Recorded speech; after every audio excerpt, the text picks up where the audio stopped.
Anh mua thuốc cho em nữa đi. Ở đấy. Thôi mày đừng có bắt rằng. Nhìn mặt em xanh sao ấy. Sao đấy?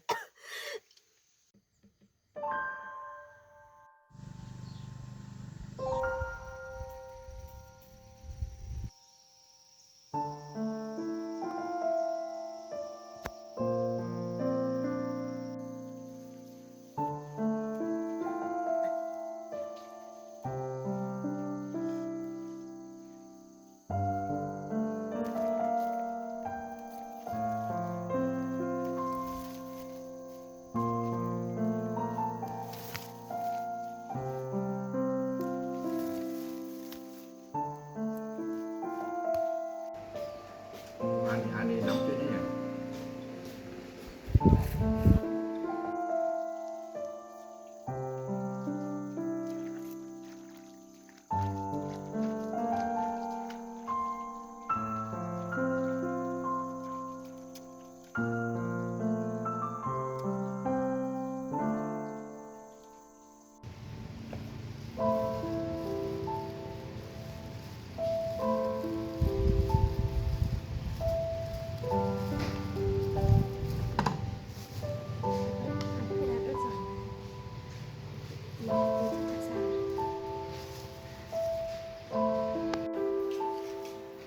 Con chưa về.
Xong rồi.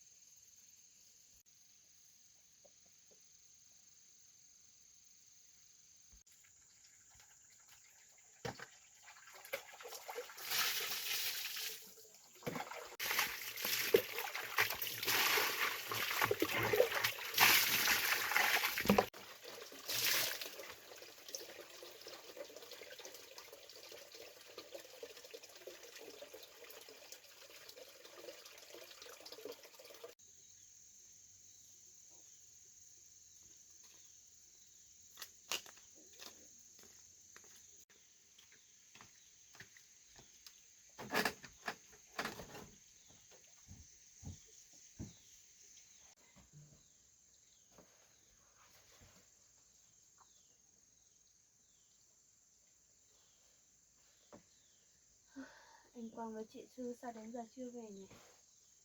Muộn lắm rồi á.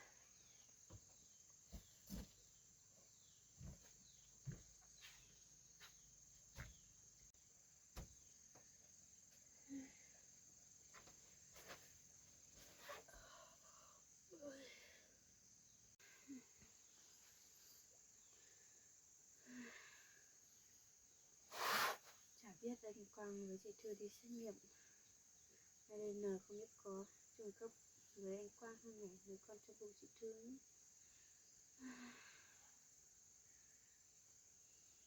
Nếu mà là con anh Quang thật thì chắc mình cũng chỉ ở đây rồi anh Quang sửa sang lại nhà được ổn định rồi mình cũng sẽ đi thôi, chứ mình ở đây vướng chân vướng tay chị này của chị Thư, chỉ cho chị Thư ghét mình thôi.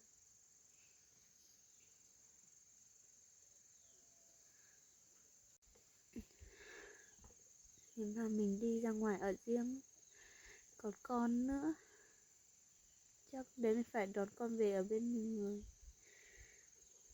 Tại mình không đủ điều kiện để đưa con đi học, đóng học phí nữa. Bây giờ tiền con đi học cũng đều là nhờ anh Quang nữa. Giờ họ có con chung rồi, mình ở đây sợ cả con mình nữa, họ phải nuôi hai mẹ con mình nữa. Không được. Mình quyết định là để gia đình này ổn định rồi mình sẽ đi.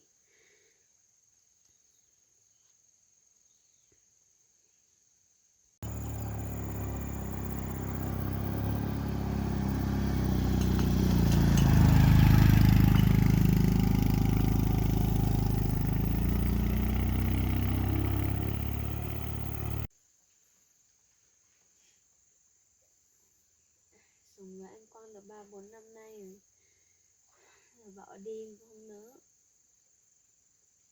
Nhưng mà không đi chắc chị Thư sẽ rất là ghét mình. Nếu mà mình đi chắc anh Quang có buồn không? Chắc anh Quang không buồn đâu. Giờ có chị Thư rồi, họ còn có con rồi. Mình với con mình bây giờ chắc cho họ chả là cái gì nữa.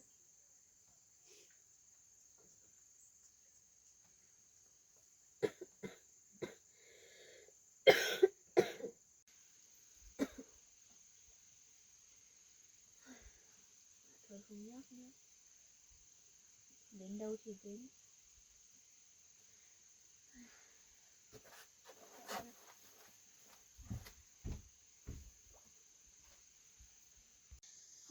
Được 12 giờ rồi, phải đi cắm cơm thôi. Không tí chị Thư và anh Quang về, không có cơm mà ăn.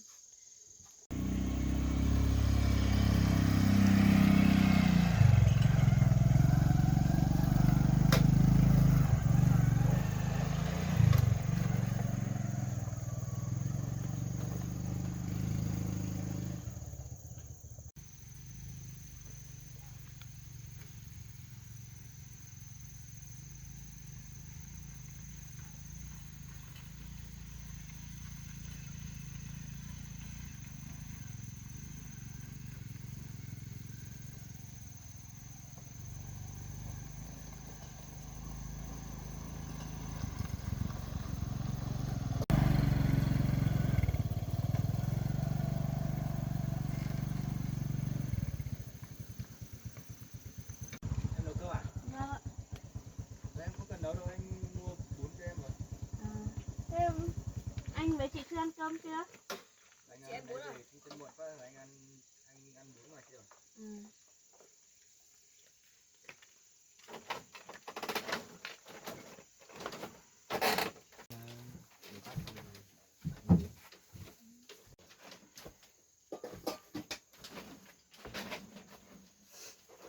Thôi để em làm.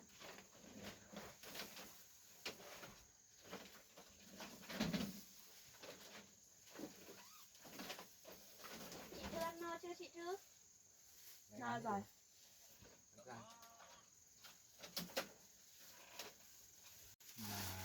Đi đường xa nước cũng khô hết rồi. Thôi, cho để anh đun nước. Thôi không cần đâu, em ăn thế này được rồi.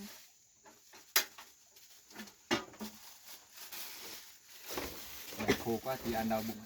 Anh làm nóng lại. Em sao thế? Ốm à? Hả? Em có Không sao không? sao đâu, em chỉ bị ho tí thôi. Nói giọng khan hết nữa. Anh đun. Thế tí nữa anh đi mua thuốc cho em nhé.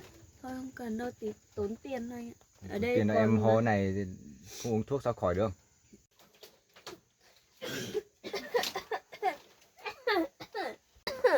Anh mua thuốc cho em nữa đi.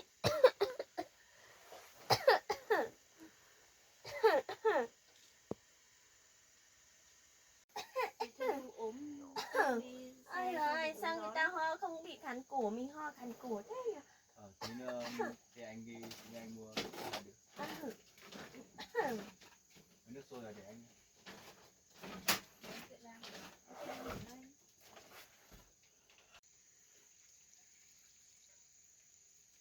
Không cần để nhiều đâu.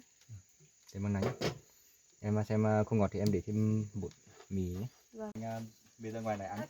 Để em ăn được rồi. Anh cứ đi nghỉ ngơi đi. Nên đi xe mệt. Mệt đâu.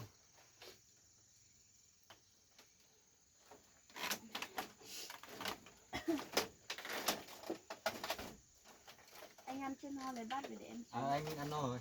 Em ăn. Em xin phép anh Quang chị Thưa em ăn trưa nhé. Rồi em ăn đi. Thôi em cứ ăn đi, này bọn chị, hai vợ chồng chị ăn bát 30, mua cho em bát 10.000 đây em cứ ăn đi.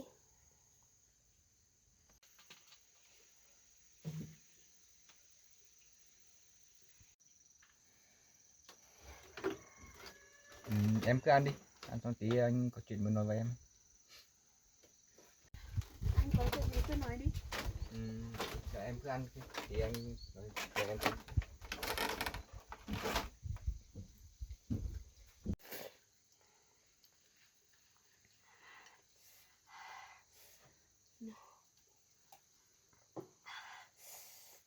Sao anh Quang mua bún mà để ớt nhiều thế nhỉ? Anh Quang không biết mình không ăn được ớt à?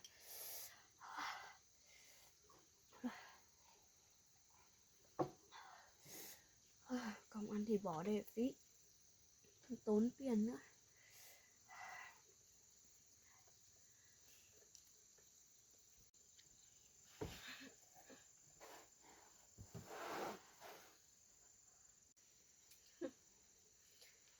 Thế này, thế, Dạ bún ngon không em?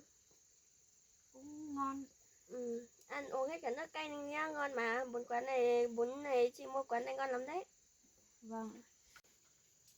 Này chị có chuyện vui nên là chị mời em ấy. Em cố ăn cho hết nhá. Chứ không tấm lòng của chị mua cho em ăn mà em không ăn hết chị buồn đấy. Em ăn hết rồi. Ăn cho hết đi. Xe 4 giờ nước thì uống hết nước canh đi nhá. Đổ nó phí đó em ạ.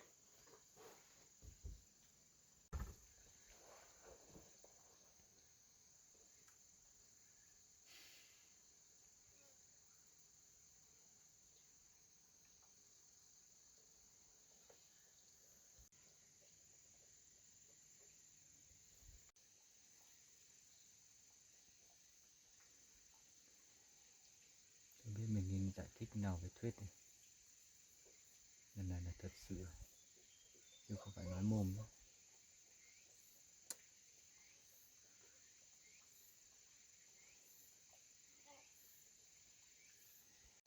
Là chị Thư mua, chị Thư không biết mình không ăn được ớt nên mới cho ớt nhiều.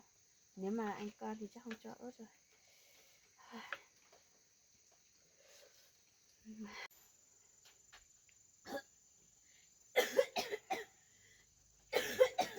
Mà này thế đây. Thế đây. Em xem hay là em mang qua kia ăn đi, hay là ăn xong rồi thì em qua bên kia ngồi bên kia đi.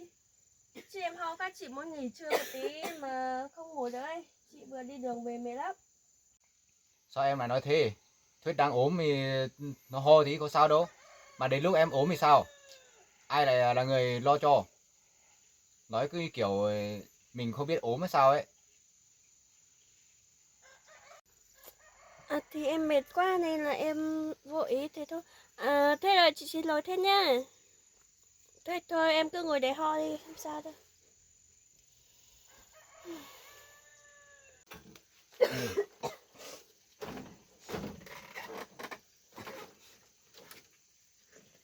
Xong rồi.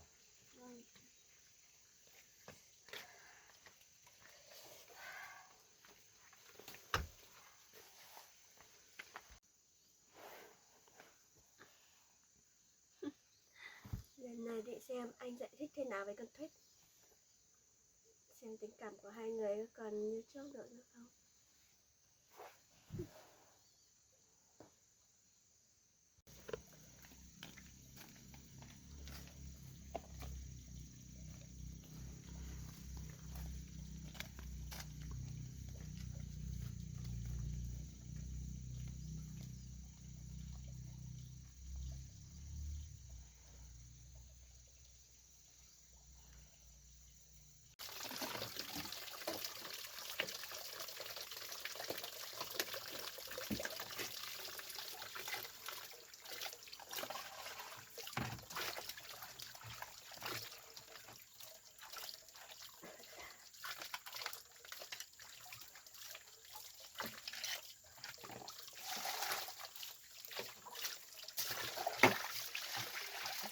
không ở bên kia nghỉ ngơi đây là ở đấy ăn.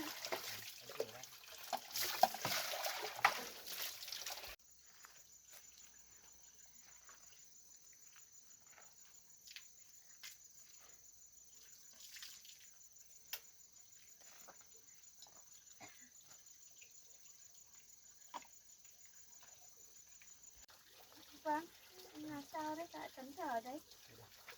Anh làm sao đấy, sao anh quỳ xuống đấy làm gì? Dậy đi. Em phải hứa với anh như này, hứa là với anh đừng giận anh nhé, hứa với anh đừng trách anh nhé, được không? Được rồi thì anh đứng dậy rồi nói. Anh đứng Em dậy phải đi. hứa với anh đấy. Em hứa thôi đừng quỳ nữa, dậy đi. Tí đau chân. Anh bảo đấy thì hôm nay anh với Thư đi xét nghiệm ấy, thì nhưng mà em phải bình tĩnh như anh nói nhá. Thì đến xét nghiệm thì bác sĩ cũng bảo là đúng là con của anh cũng không nghĩ là nó là con của anh đâu, nhưng mà bác sĩ nói thế thì anh cũng không biết thế nào nữa. Thôi, chuyện này có to tát mấy đâu thì em chúc mừng anh nhá. Giờ anh với chị Thư đã có thêm một đứa con Nhưng mà rồi. em đừng có giận anh nhá. Em đâu có giận anh đâu, mỗi chuyện đấy thôi mà phải làm sao lại quỳ xuống. Trời ơi, anh có lỗi gì đâu. Rồi. Đừng giận anh nhé, cũng đừng trách anh nhé. Trời ơi, em có trách anh đâu, em có giận anh đâu. Rồi đi qua bên kia đi.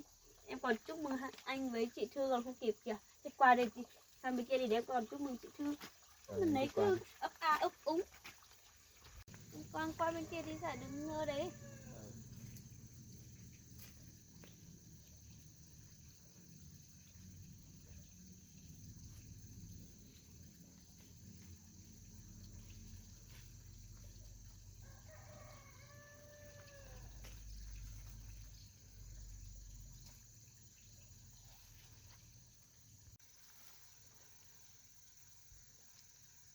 Biết thừa trước mặt mình cố tỏ ra vui vẻ.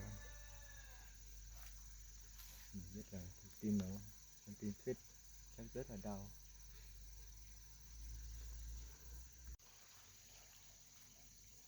Sao Thuyết Thư lại có con của mình không thể tin được. Bác sĩ cũng bảo là 100% à. Trước đó mình có làm gì đâu, có ngủ với nó đâu mà sao bây giờ lại bảo là có con mình.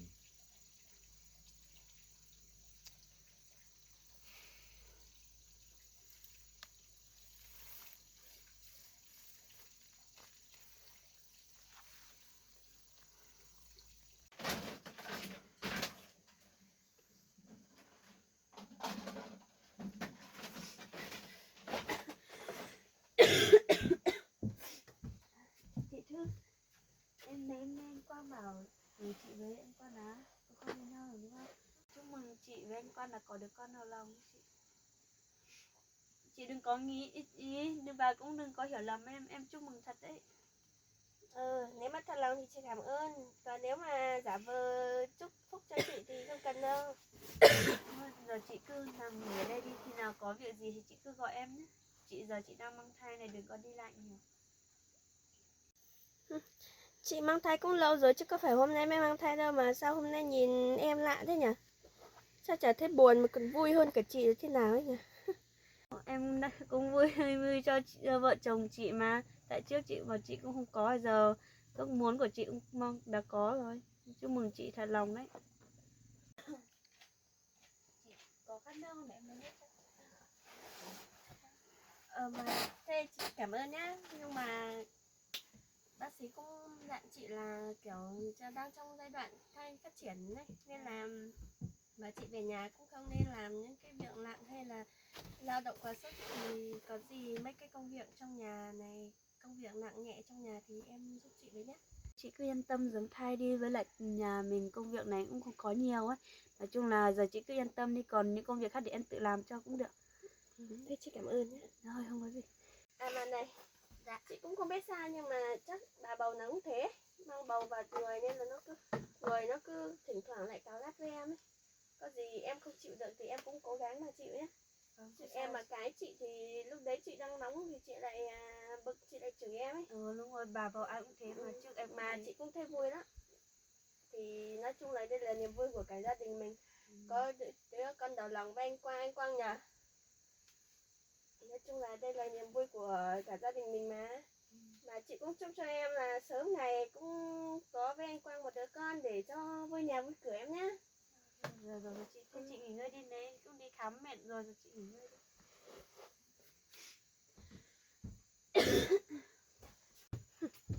Nó mất thế không biết.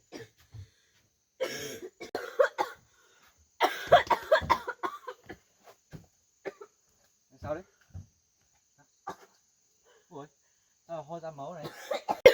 Sao đây? Ui, ho ra máu rồi. Nào em vào trong nghỉ ngơi đi. Để anh đi mua thuốc. Có sao? Có sao? Đang thay đổi thời tiết rồi. Thay đổi thời tiết mà ho ra cả máu nè. Thôi thì anh đi mua thuốc nhé. Em nằm nghỉ ngơi đi. Em cho cái gối thế nào. Em lấy cái gối cho.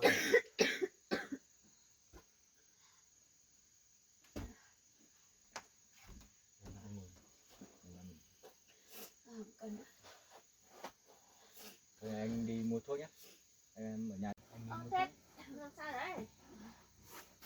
Em chỉ bị ho tí thôi. Sao này chị với chị còn bình thường mà sao giờ lại ho rồi? Chắc là bị trúng gió hay nào. Ho thế. Thôi để chị bố lưng cho này.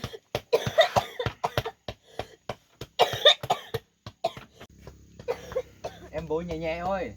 Bố thế Thuyết ho. Bố thế sao khỏi được. Anh Quang ơi, anh không cần đi mua thuốc đâu, tiết kiệm ít tiền để mà hôm mua ít đồ ăn cho chị Thư để bồi bổ. Thôi anh đi mua thuốc thôi. Bố thế sao anh yên tâm được.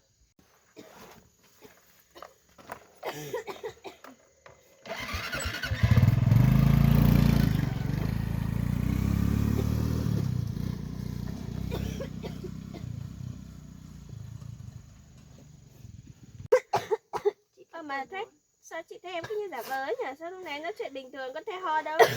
Mà sao giờ này ho cả ra máu thế? Đâu chắc là theo từng cơn. Hay là biết chị có bầu với anh Quang lại mừng quá nên ho cả ra máu à? Không phải đâu, chị đừng có nghĩ nhiều thôi, chị cứ đi nghỉ ngơi đi. Là thôi thì kể ra người mình nó có thể sản sinh ra máu mà em ho ra máu càng nhiều nó càng tốt cho cơ thể em ạ. Nên là không cần phải uống thuốc nhiều đâu nhá. Nhá. Mà này, chị hỏi này, em có bí quyết gì mà sao lại chị thấy anh Quang quan tâm em còn hơn là quan tâm mẹ con chị thế? Bây giờ chị còn mang trong người giọt máu của anh Quang mà anh Quang vẫn quan tâm em hơn là quan tâm chị đấy. Có cách gì chỉ cho chị với. Đâu có chị, anh Quang lúc nào vẫn quan tâm hai chị em mình bằng nhau hết mà. Em thấy bằng nhau chứ chị thấy nó có bằng nhau tí nào đâu, nó thiên vị em á. Thôi chị biết rồi. Nói.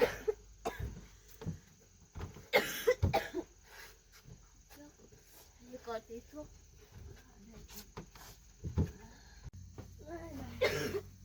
Thôi qua đây chị bảo này. Sao chị? Ở đây. Ngồi xuống đây chị bảo. Nhanh lên. Ngồi lên đây. Thôi mày giả vờ nữa. Anh Quang đi rồi thì giả vờ cho ai xem. Mà tao nói này, thật ra tao nói thế thì mày tưởng thật à?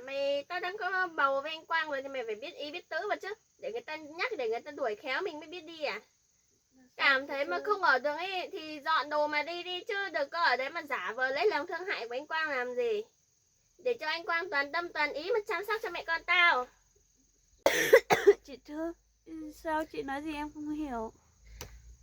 Thôi mày đừng có mà giả ngu với tao nha. Tao nói rồi, tao bây giờ mày có bầu với anh Quang rồi, mày chưa có cái gì với anh Quang cả, ngay cả cái tờ giấy kết hôn ấy không có. Thì mày cầm đồ, mày biết điều mày cút ra khỏi đây đi, đừng để tao phải đuổi. Chị Thư, chị có thai không chị? Hay bị nóng tính đúng không? Chị, Tao không phải là tao có thai nên nóng tính, mà là tao muốn thế từ lâu rồi, mày hiểu không? Kể cả luật pháp nó không bao giờ có cái chuyện một chồng hai vợ nhá. Nhưng mà Mày không có cái quyền gì mày ở đây. Nếu chị vẫn tốt lên với em mà sao giờ? Đấy là trông mặt anh Quang thôi, mày hiểu không? Chứ trong thâm tâm ta chưa bao giờ tao chấp nhận mày, mày hiểu không? Nhá. Mày nghĩ mày là ai mà tao chấp nhận mày sống chung chồng với tao hả? Bây giờ trong khi tao có bầu với anh Quang rồi, mày có cái gì? Nhưng mà em đã làm cái gì quá đáng với chị đâu. Tao không cần mày làm cái gì quá đáng, tao bảo chỉ cần mày cút ra khỏi đây thôi. Nhá. Đâu chị, em cũng ý định là chăm sóc cho chị đến khi Thôi, chị thôi, được thôi, tao không cần. khi chị sinh bé rồi em mới đi. Em cũng Tao có ý không định đi rồi cần. mà. Hay là không được thì tí em để anh Quang về em Thôi, thưa mày chuyện dọn anh đồ Quang mày đi đấy. luôn thì không cần phải nói anh Quang đâu. Thật ra ấy, từ lúc anh Quang biết tao có bầu là bầu của anh Quang ấy, con của anh Quang, thì anh Quang cũng đã có ý định muốn mày đi rồi. Chẳng qua là anh không muốn nói thẳng với mày thôi, mày hiểu không? Anh Quang nói với chị thế hả? Ừ. Anh Quang nói với tao là nó muốn đuổi mày đi á. Thật ra mày không cảm thấy nhục à? Trong khi tao đã nói hết nước hết cái với mày rồi, mày vẫn ở lì ở đây thế. Mày biết tại sao anh Quang lại bỏ đi giữa chừng để tao nói những cái lời này cho mày không? Bởi vì là anh Quang đã nói với tao hết cả rồi. Mày muốn ở đây thì cũng được thôi, nhưng mà với cái việc là mày phải hầu hạ tao như trước đây mày vẫn làm. Trước mặt anh Quang thì mày phải câm như hến, vẫn giả vờ chị em với tao. Nhưng mà sau lưng anh Quang thì mày chỉ như con hầu của tao thôi. Mày làm được không? Nếu mày cảm thấy làm được thì tao cho mày ở lại. Chị Thư thế cho em xin ở lại. Giờ chị bảo em đi, em biết đi đâu và ở đâu được. Được rồi, bây giờ mày muốn ở lại đúng không? Mày lùi ra kia. Mày quỳ xuống. Mày xin mẹ con tao đàng hoàng thì tao vui. Mẹ con tao vui tao cho mày ở lại. Tại sao em phải quỳ xin chứ? Thế mày không muốn ở đúng không? Không, giờ chị cũng đang thiếu người chăm sóc mà. Mày thích cái không? Tao bảo mày quỳ thì mày quỳ. Em quỳ sao chị cho em ở lại để khi nào kiếm được chỗ ở thì rồi em mới đi được không? Được, thế bây giờ mày xin một câu tao nghe mát tai, mẹ con tao nghe mát tai thì tao cho mày xin này. Tao cho mày ở lại này. Bây giờ mày nói này nhá. Con xin cô chủ, cậu chủ. Đâu, con xin bà chủ với cậu chủ cho con ở lại để hầu hạ bà chủ và cậu chủ. Đấy, con xin được làm chó, làm mèo, làm ngựa cho bà chủ và cậu chủ cưới. Đấy, nói được thế tao cho mày ở lại.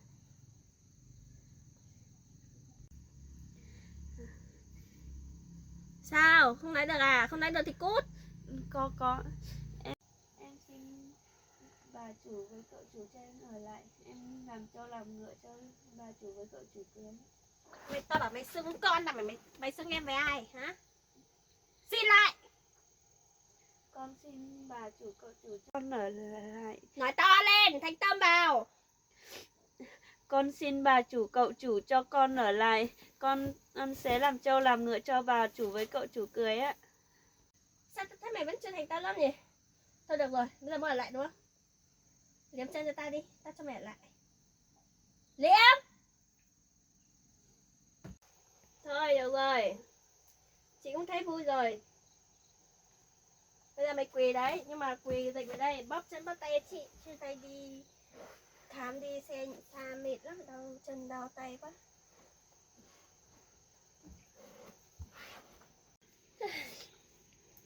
Ăn mặc thế này bảo sao anh Quang mê mày như điếu đổ thế. Ta đi có mấy tháng thôi mà ăn mặc cứ ra gì quá nhỉ. Áo còn sang hơn cả áo của tao ấy chứ. Bây giờ mày biết thân phận của mày ở đâu không? Từ mai mặc như trước đây cho tao, mày nghe chưa? Vâng. Đấy, nhớ mình á, luôn luôn chỉ là con tiểu thuyết thôi, nghe chưa? Làm hầu cho tao thôi. Mày không bao giờ có cái tư cách ngang hàng ngang vế với tao như một bà chủ ở đây đâu. Nhìn các bạn thì ghét thêm biết. Mạnh tay vào, trưa nay khoan cơm à? Mua bún cho ăn không no à?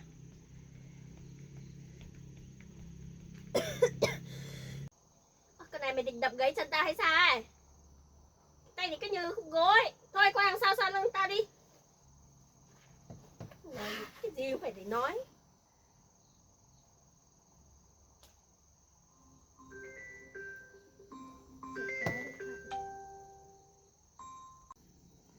Anh gửi cho bố em bảo là của con dâu cả nhá.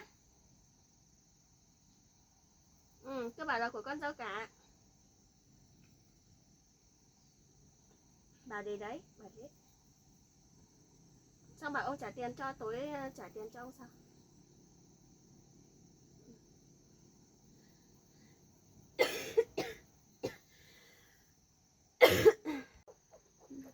đặt hàng gì ấy. Việc của mày à, mày hỏi.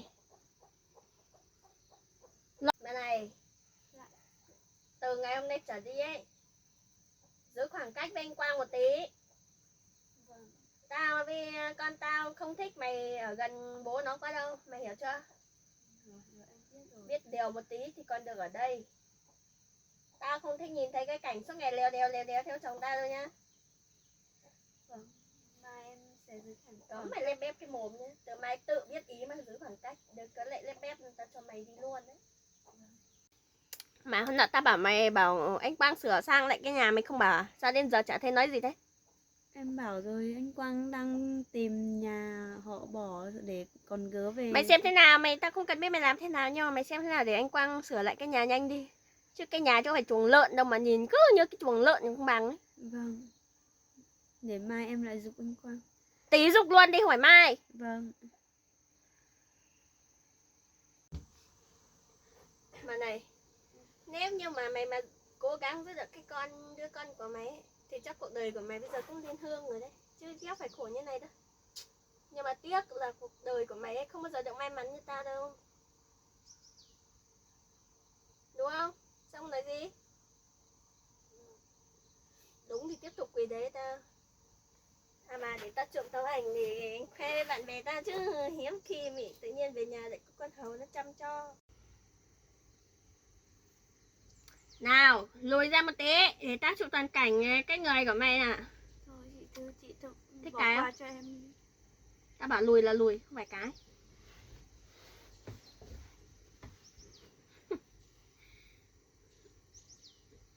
Rồi, vạch áo khoác ra hai bên, che làm gì? Cứ như bình thường mình mặc ấy.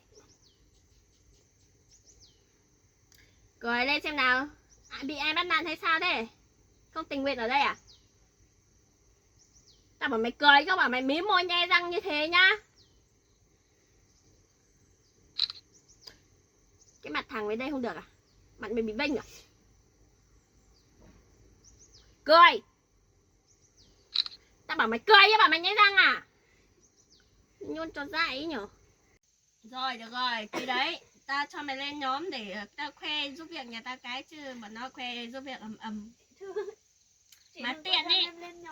Tiện tao cho mày lên nhóm FA luôn để tao kiếm cho mày thằng chồng khác chứ đỡ phải chung chồng với tao thì nó khổ thế. Đăng lên. Không làm sao em có mặt mũi ra ngoài đường nữa đây chị Thư. Em xin chị đấy. Được thôi, để tao để đây. Tao không đăng nhưng mà mày biết điều ấy thì tao để trong điện thoại để tao xem chơi cho nó vui thôi. Chứ còn nếu mà mày không biết điều, tao cho mày sáng nhất cái mạng xã hội luôn, mày tin không? Rồi, bây giờ cứ quỳ đấy, quỳ đến khi nào chị thấy vừa bụng thì chị cho mày đứng. Khi nào tao ngủ dậy tao cho mày đứng. Nhá, được không? Được không? Mồm. Có.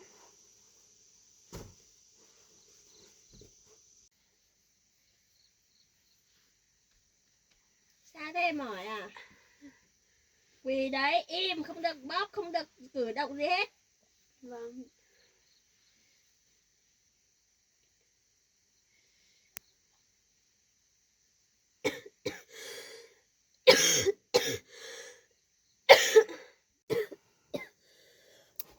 Này, mày muốn ho kiểu gì mày ho, nhưng mà ho đừng để phát ra tiếng nha. Không tao nhét tất vào mồm mày giờ ấy.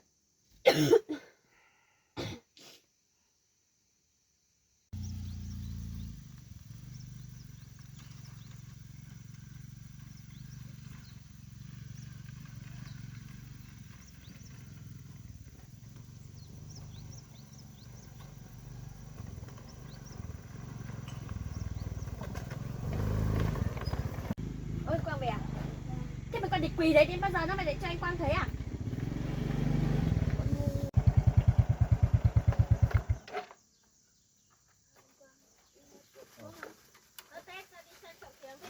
Em sao thế?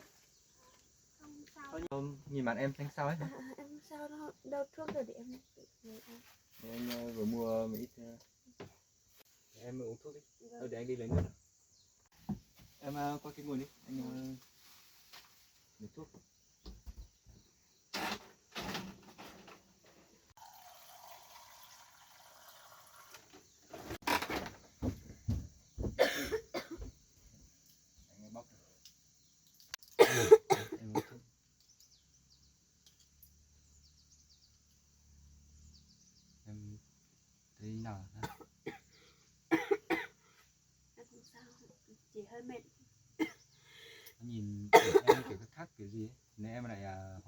ho ra máu à? Em ấy có sao đâu, lúc này ở nhà với em nói chuyện còn cười phớt lớ ra mà, cái sao đâu, cứ thấy anh về nó lại ho, có khi giả vờ không nên. Em nói thế mà nghe được hả? Thì thế thật mà. Không thấy mấy con ho ra máu rồi bảo không giả vờ á? Thôi anh. Thôi em lên đây để em ngồi nghỉ ngơi.